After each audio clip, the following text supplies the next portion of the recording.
Глобигерина – это род простейших животных из отряда фораминиферы класса корненожек. Пористая известковая раковинка глобигерины состоит из нескольких сообщающихся между собой шаровидных камер.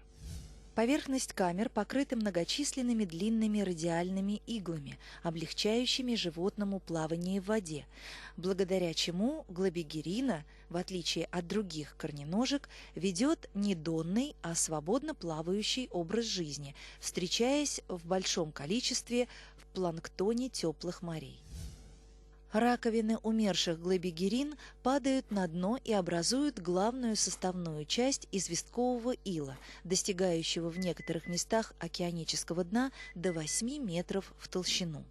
В 1857 году при прокладке телеграфного кабеля между Америкой и Европой строители обнаружили этот известковый слой.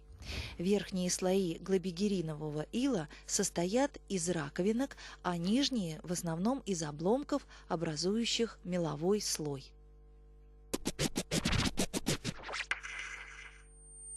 Авин, также рига.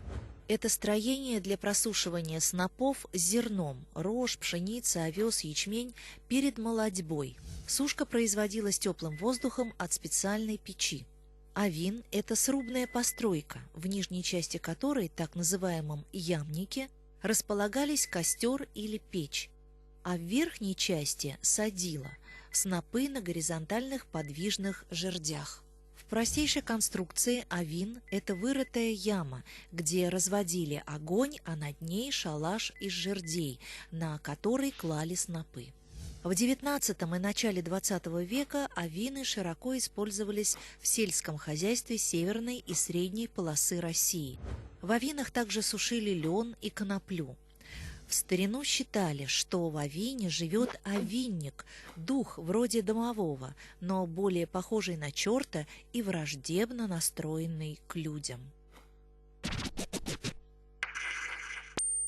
Храповицкий. Александр Васильевич Храповицкий.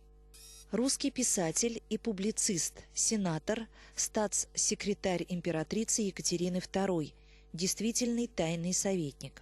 Родился в 1749 году, умер в 1801. По окончании курса в сухопутном шляхетском кадетском корпусе Храповицкий в 1766 году поступил в действительную службу подпоручиком. В 1772 году был генерал-аудитор-лейтенантом в штате фельдмаршала графа Кирилла Григорьевича Разумовского. В 1782 году определен статс-секретарем императрицы у принятия Челобитин и находился в этой должности 11 лет. Во время статс-секретарства Храповицкий вел записи, изданные под названием «Памятных записок», которые первоначально были напечатаны в отечественных записках Свиньина.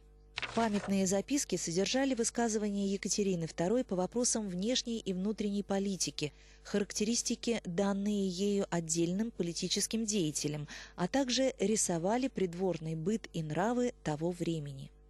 Обилие фактического материала делает записки ценным источником по истории России XVIII века.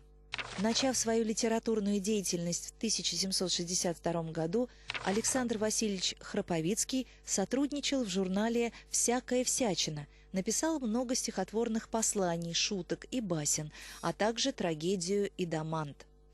Его именем назван Храповицкий мост через Мойку.